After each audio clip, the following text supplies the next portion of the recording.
I think let's start on the NFC South. The NFC West probably a little bit more interesting. I'm excited to talk with you a little bit about the Cardinals.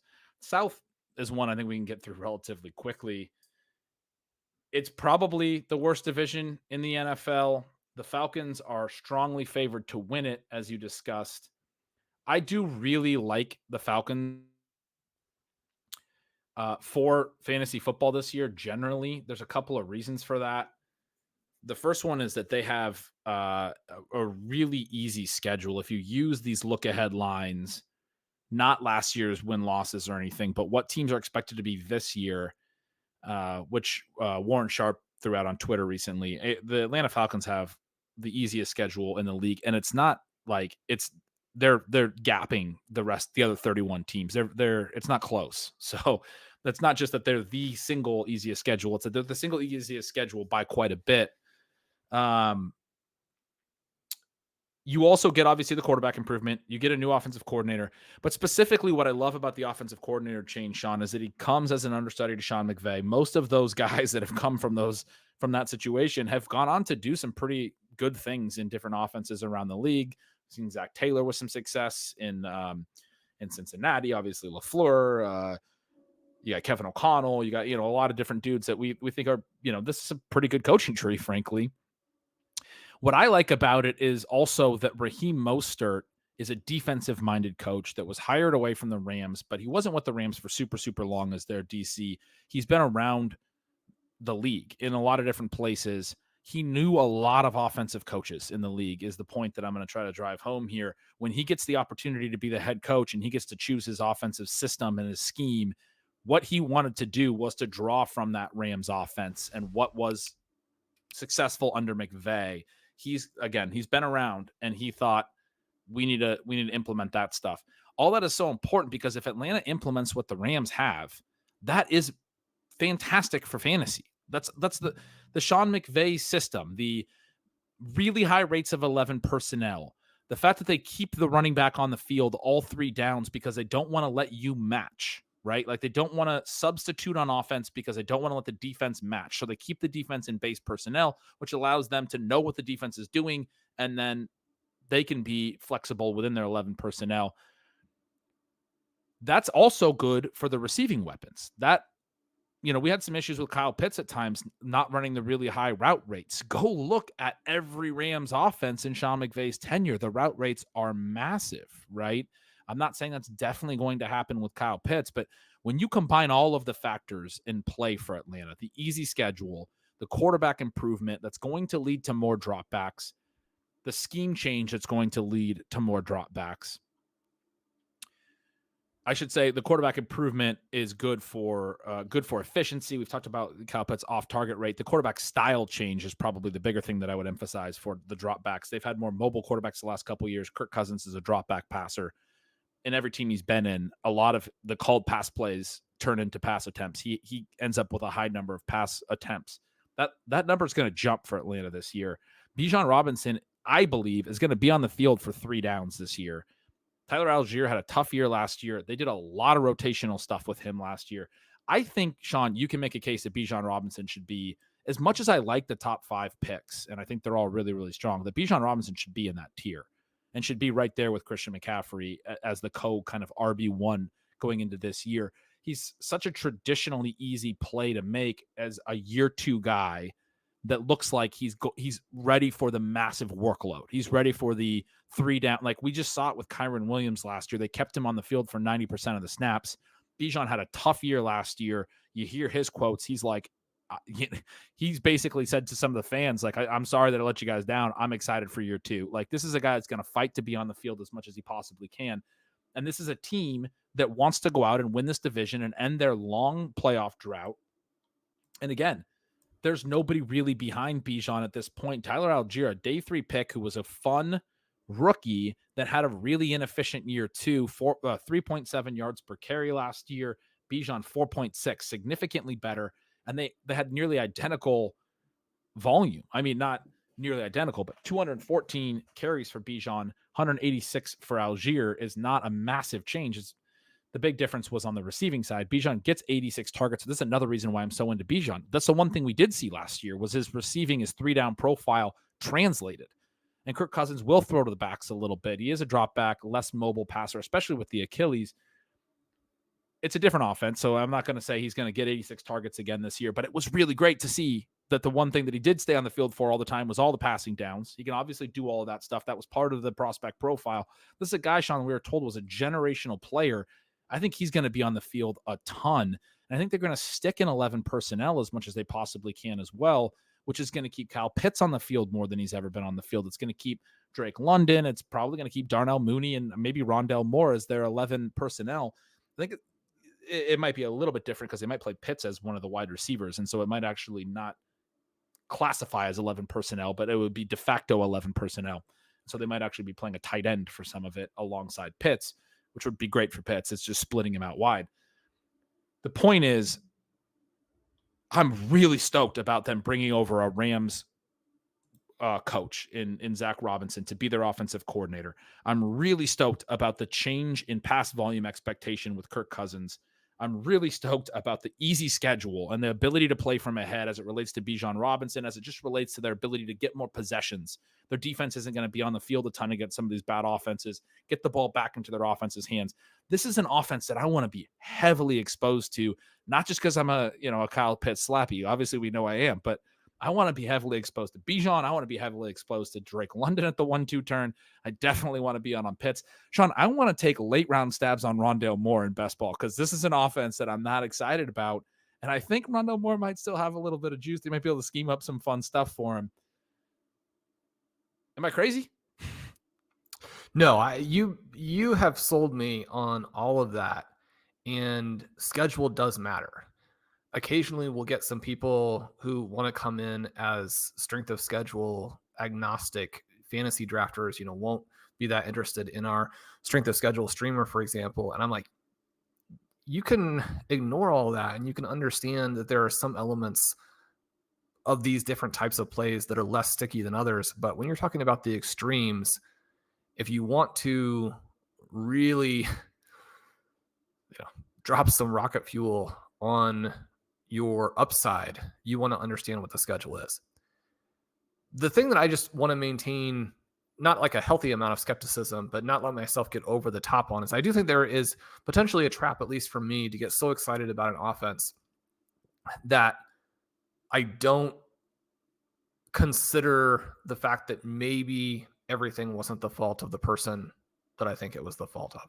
And you can sometimes get a little bit ahead of the game. Don't make this an Arthur Smith apologist pod. We don't get to do that here.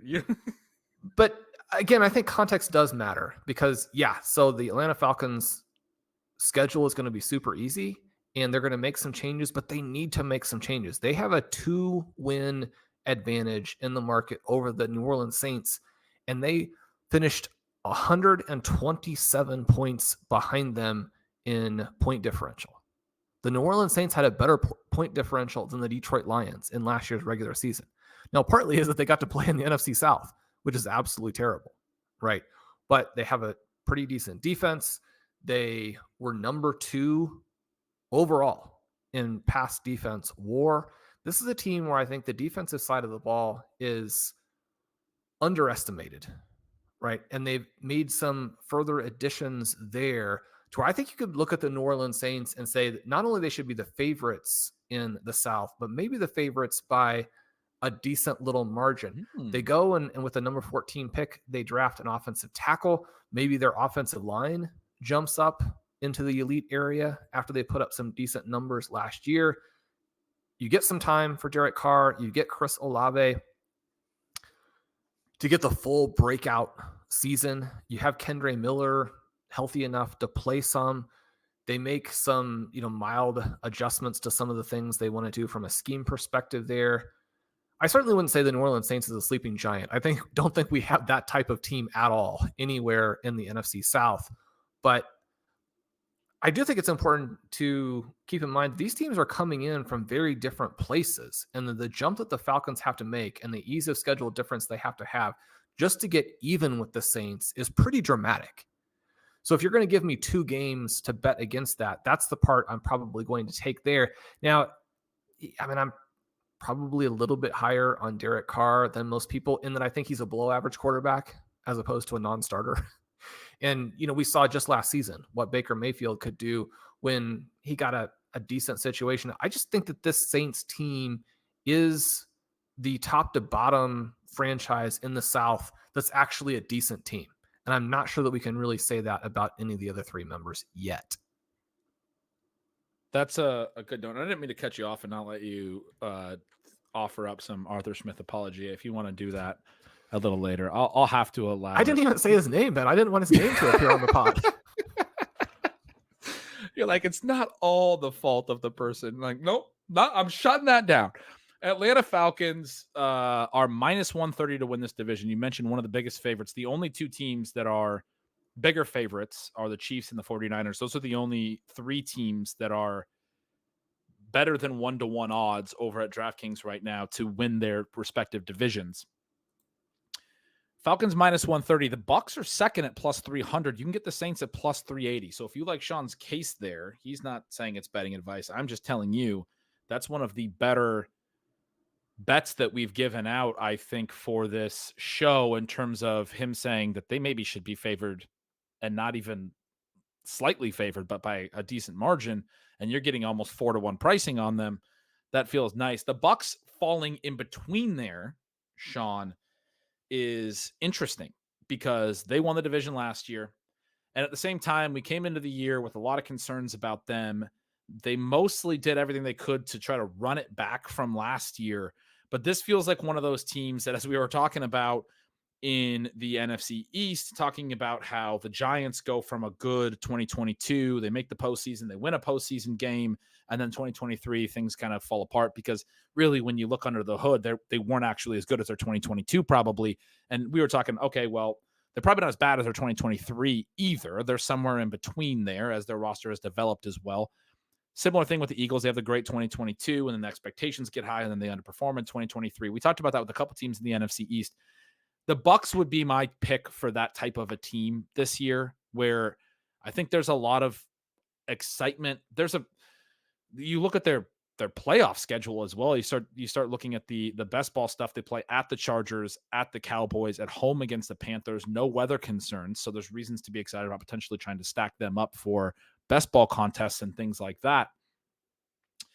And yet, just from a full season expectation perspective, the Bucs to me do really look like that team this year that had a strong year last year, outperformed expectations, has now elevated expectations.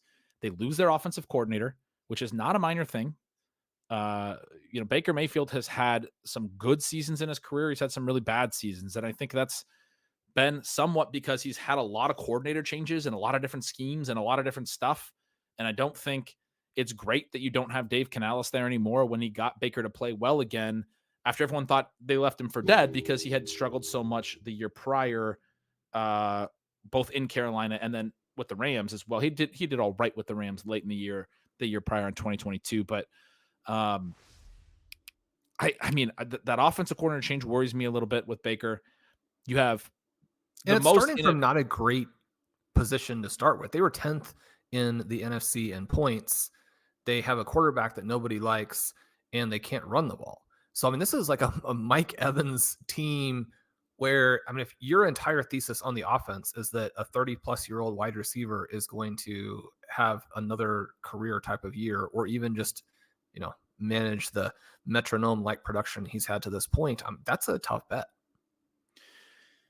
It is. That's where I was going. I mean, Rachaad White, the most inefficient, heavy volume receiver, running back in the NFL last year. As much as we have to give him credit for what he did as a receiver and all that stuff, very poor advanced rushing metrics as well. Like basic rushing metrics, 3.6 yards per carry. I've seen some of the advanced stuff. Shout out Sam Sherman, who shared with me recently the rush yards over expected of all the running backs going, I think is the first 6 or 7 rounds this year. I don't know the exact cutoff. Rachaad White is the lowest in rush yards over expected by a ton. Like there's all the other running backs that we're still drafting high are usually pretty good, but Rachaad White's still going pretty high, largely based on the volume that he got last year and what he did as a receiver, which was solid. But a big part of that, by the way, he had a 91.4% catch percentage. He caught 64 of his 70 targets. Running backs will sometimes run hot on catch percentage. It's typically about a 75% catch percentage position. Good season, maybe 80. You start catching 90% of the balls in 1 year, that's going to regress. Like, he's not going to catch 90% of the balls again this year. He's a good receiver, but that's a big element of why his yards per target was so high. His yards per reception it was still good, but comparatively was lower. Yards per target gets a lot higher when you catch every target and you're gaining yards on every single ball thrown towards you. So he looks really, really strong in the receiving metrics. There's some elements of that are probably going to regress. The lack of the rushing ability. Then you talk about, like what you said, the passing game. What do they have? What do they do? They really just tried to run back what they had last year. It's going to be Mike Evans and Chris Godwin. They used the late day 2 pick. I believe it was the last pick of the 3rd round on my guy out of UW, Jalen McMillan. Maybe adds a little bit of something, but Trey Palmer had a decent little year as their number 3 anyway. I do think McMillan has some potential to be better than that, but how much better are you expecting? Cade Otton has run a ton of routes the last 2 years. He's the definition of a guy who's doing nothing from a targets per route perspective. He's another UW guy, by the way.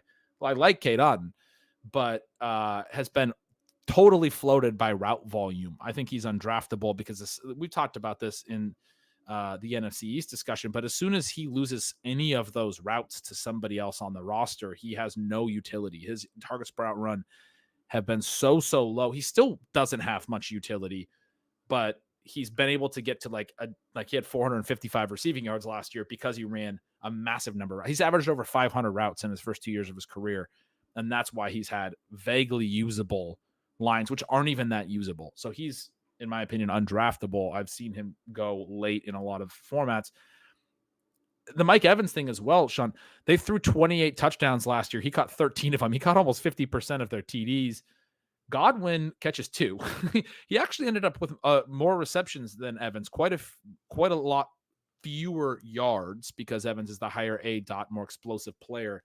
But their lines were actually more similar than you'd expect when you look at them, other than the fact that Evans had the 231 more yards and the 13-2 touchdown edge. It really is the touchdown side. And now we're getting a massive gap in ADP where Evans is going at the 2-3 turn. Godwin's going very late. I'm not saying get all the way back in on Godwin again, but if you're betting on Evans, you are betting on, like you just mentioned, for fantasy purposes, you're betting on a 31-year-old to continue to be as consistent. And he has been wildly consistent, but you're also betting on a near 50% touchdown rate. Because one of the things he was doing with Tom Brady was catching a lot of TDs in an offense that was throwing more TDs. This team only had 28 pass TDs last year. You need Evans to catch a huge percentage of them again. I would bet probably against that. I have not been taking a lot of Evans. I've not been taking anyone in this offense really at all. And it's the reason I think that Bucky Irving is a fun pick late. All the stats you gave us on Rachaad White there. Now, White is athletic enough that he actually had a 3rd-year running breakout to match his 2nd-year receiving breakout. I don't think that's impossible. They do draft a center in the 1st round.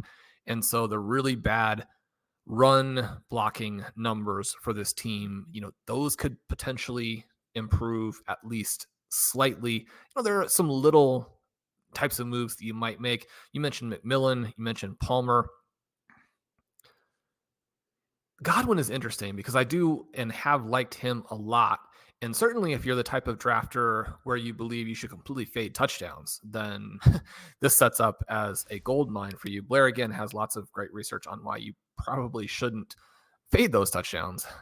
And I think especially when you think about the dynamism that Palmer, McMillan, and Godwin sort of respectively offer out of the slot and what that might even mean for Godwin's usage.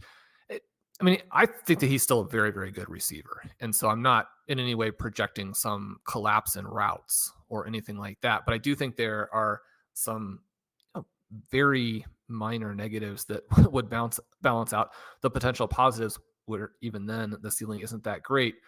That leaves us with the Carolina Panthers, Ben, a team that, are they in the NFL? This one kind of reminds me of the old 30 Rock episode where on the fake crawl that they had, the Kansas City Royals, my hometown team, had been left off of the Major League Baseball schedule inadvertently.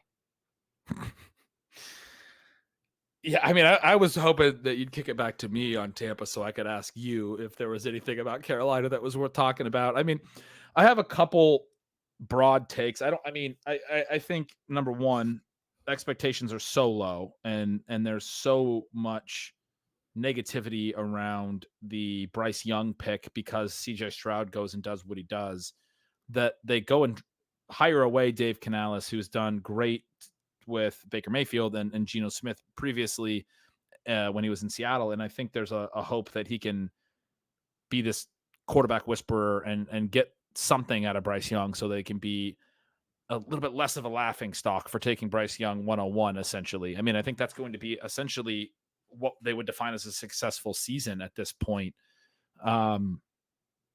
As like, as grim as that is, but that's the reality. And that's somewhat interesting from a fantasy perspective, where a team is a little bit desperate and is going to maybe try to manufacture stats or things like that, right? Like, I mean, you do get into these types of situations. I think they're going to, even if they have a tough year through mid-season, I think they're going to really try to go for it down the stretch. Like if I mentioned on one of my solo streams the other day, like if they're 1-10 after 11 games, they're going to be trying really hard to win those final 6 games and finish 7-10. Like that would be a win for them to get to that point. I worry about Jonathan Brooks early in the season. He's coming off an ACL tear. I do think they will push him late because I think they're going to try to get as many wins as they possibly can. And I think they're going to ride him for 6 or 8 games late, and that can make him a really interesting best ball pick. But I think because they are on the hook for so much dead money in Miles Sanders' contract, Miles Sanders is going to make this team. They still have Chuba Hubbard, who's a pretty good running back, and I think they're going to use that as an excuse. I think you're going to see Chuba Hubbard, Miles Sanders as the 1-2 punch for the first month, while Jonathan Brooks kind of gets brought along slowly. That would be my read on it right now. We'll see how his rehab goes and how the conversation is in August. I think you want to be in on Jonathan Brooks regardless because he's an incredibly exciting talent. But I do think people are expecting him to start from week 1 after they took him in the second round. And he is coming off a relatively late season ACL tear. I think it was, well, maybe it wasn't late season, but it was like a November, later in November. Yeah. I mean, I think he played like 10 games when we were talking about him during the rookie shows. The college football seasons are a little shorter, so I guess it wasn't like December, but the rehab and pushing him in a season that's probably not a major season for contention doesn't seem super likely. So I guess I think in the early part of the year, they're going to be trying to throw a little bit. They're going to be using their running backs from last year. I think we'll see more Jonathan Brooks down the stretch as the offense evolves. But I do really like Deontay Johnson, by the way, like at his price in this offense. Like he's going to get a lot of volume because there's not really a lot of other guys there. Xavier Legette is fun and interesting. Jonathan Mingo, maybe he can continue to do some stuff. I'm not really that concerned about Adam Thielen for Deontay Johnson's sort of upside case. Thielen's another great example of just tons of route volume last year. I believe it was a career high for him. I'm going to pull it up, but he did not actually earn a ton of targets per route. His ADOT had fallen massively from basically all the other really good years in his career. It was not a career high in routes run. He had some years in Minnesota where he ran a ton of routes. But my point is, he had over 600 routes here, 637 routes last year by PFF's numbers, which is a ton. And you get over 600 routes, that's a lot. There wasn't a lot of efficiency. There wasn't a lot of targets per route. The yards per out run is not particularly strong. People have wanted to sort of defend that he had a good year last year. You can't really completely be out on him. It's not really that good when you lift up the hood. It was, we have nothing else. And he's basically playing tight end. He's running little curl routes and they're throwing to him. I'm not trying to dog him too much, but you got to know what you're getting into with a guy who is aging and who they basically went out and said, we're going to trade for a younger version of you, somebody who can soak up a lot of targets for us, which is, in my opinion, what they were kind of thinking with Deontay Johnson, and then get the athleticism, the explosiveness from Mingo and Legette. The wide receiver room looks better this year than this time last year. We were talking about it being atrociously built at this time last year, and it was, but we still also have to acknowledge that Bryce Young didn't do anybody any favors. He had a tough year too. But with Deontay Johnson, as an underneath sort of target earner, and with another really explosive player and upside case in Xavier Legette, I think you have to be more optimistic this year about that wide receiver group and how it can come together. But yeah, I mean, that's the Panthers. It's not great. I mean, is there a reason for optimism? Do you have any reason for optimism? I think I do. I kind of led this in with, trying to keep in context how bad they've been, but I'm going to take the over on this, which I do believe is the way that it's being bet. And I was surprised when I worked through it all, like just how aggressive this team had been in the offseason. You mentioned that move for Deontay Johnson. That is absolutely huge. They pay out 2 big contracts at the offensive guard position. They pay out 2, not huge, but meaningful contracts at the defensive end position. That helps them on both lines. So they're trying to get a lot stronger in the trenches. I think with the whole debacle that surrounds Bryce Young, including, how it turns into the Caleb Williams pick, it's easy to think that this was a team that, ended up with no picks either. And that's obviously not the case. They end up with 7 total picks, a pick in each round. Now, picking number 32 and getting Xavier Legette after the tiny little trade up there is certainly not as good as getting a superstar franchise quarterback. And it is interesting because their picks are interesting and odd in that you have that running back with the 1-year season and an injury. You have the receiver who is freakishly athletic but older, the 1-year wonder. He's telling reporters, I've got to work on my routes. And you're like, that's, yes, we know that, but it's not something that we are hoping to hear is so egregious that you need to be telling people about it. And then they get Ja'Tavion Sanders, who I would argue should have been a mid-second round pick, and he falls into the 4th round because he had, just an end of the world caliber pro day. And yes, does the tight end position, emphasize athleticism in terms of how you project to the NFL level? It does.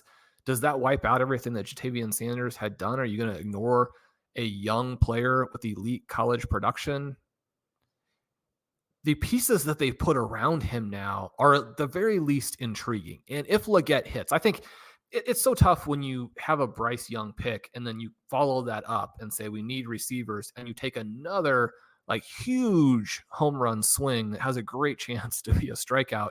And so much of the success of your team relies on that play because, it probably tilts toward bust status. And that's not what you want from your first round pick. But if Legette hits, this team is going to be fun. And I've turned around on them to the point where I've got a decent amount of Carolina across fantasy formats. I think that you want to at least consider that the Panthers have done enough, especially when you're talking about a terrible division. Right. I think they've done enough that they could, if they actually jump up and are in the mix for the division title, not just, to beat their very low line, but for the division title, I don't think that's impossible if you believe in their head coach, who, as you mentioned, has done some very compelling things in the past. And if you think that wide receiver pick could hit, if you're a Legette fan, I think you want to be all over the Carolina Panthers. There we go. There's some excitement from Shawn about Carolina. I was going to mention that something we talked about a little bit more, I think, in the AFC about the different divisions that these divisions line up with. It's one of the things that is working in the favor of all of these NFC South teams. They get to play each other, first of all. They line up with the NFC East, which we just talked a little bit about. Obviously, we feel pretty good about the Eagles and the Cowboys near the top, and we talked a little bit favorably about the Giants and the Commanders as well, but it's not the strongest division in the NFC. And then they also line up with the AFC West. So you get the Chiefs, right? But you can make a pretty big case that the rest of the AFC West has fallen down. We did when we talked about the AFC. You got the Raiders as a very winnable game or competitive game. The Chargers are probably going to be good with Jim Harbaugh, but we talked about some of those year one bumps that we might expect. The Broncos, we like the Bo Nix fit, but again, this isn't the best division in the AFC that they have to go up against. The AFC North is the team that they get as a division. They get matched up for their 17th game. They get a little unlucky there because the Bengals finished last in the North last year, so that's the team they drew over there. But their other last place schedule includes the Cardinals. It includes the Bears from the NFC North. They have some. This is the Panthers, and then the other teams in the NFC also have strong schedule. This is why the Falcons wind up with such a good schedule. They actually get a better schedule after finishing third in the NFC South than the Panthers get for finishing fourth, just because of the way some of the other divisions finished. Like they get Pittsburgh instead of the Bengals. Carolina gets the Bengals because Pittsburgh finished a game ahead of the Bengals last year. They get the Vikings instead of the Bears, who tied in record last year. Expectations for the Bears have gone up, for the Vikings have gone down. We talked a little bit about those teams as well. It lines up favorably for the Falcons. It lines up for all these teams, though, to not have to play really, really tough games, which, again, we don't know how good the defenses are going to be. A lot of that stuff can be unpredictable. And yet, if it's teams that are predicted to have really low over-under win totals, that kind of thing, one of the things that we were talking about is you can at least bank on probably that their opposing offense is not great in those games. And when the opposing offense is not great, that means more, punts, more 3-and-outs, more opportunities for your offense to get the ball back and then try to build drives. If you struggle, you get more opportunities. You don't have another team holding the ball and dominating you and not allowing you to get back on the field and play some offense. So it's just definitely a positive to be playing worse teams, although there's certainly bad teams or teams with bad offenses that have great defenses that make that tricky. I just like to think through it as in terms of getting more opportunities, more drives, more times with the ball. So the NFC South, Sean, may be a little bit interesting. And I think maybe one of the divisions that there's a lot more to play in terms of some of the betting stuff than some of the other divisions we've talked about, because it is a division where we expect things to be a lot different than last year. The Bucs were the up and coming team last year that wound up winning the division. And yet they're the one that we're kind of a little concerned might fall off. The Saints, maybe a little undervalued, being predicted to finish third here. The Falcons, we kind of had differing views on, but certainly their offense looks fun and exciting. The Panthers, one of the longest shots to win their division, even though it's a poor division of any team in the NFL.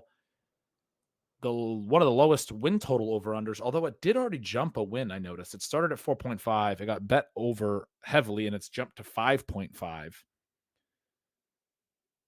So the market seems to be agreeing with you that there is a reason for at least some optimism for competitiveness. And as you talked about in fantasy, there's fun ways to play. I mean, again, the late round quarterback strategy, there's another offense that if they're just not as bad as the market thinks, it could be really nice to be getting some late round Bryce Young, Xavier Legette stuff going on to help some of your best ball drafts.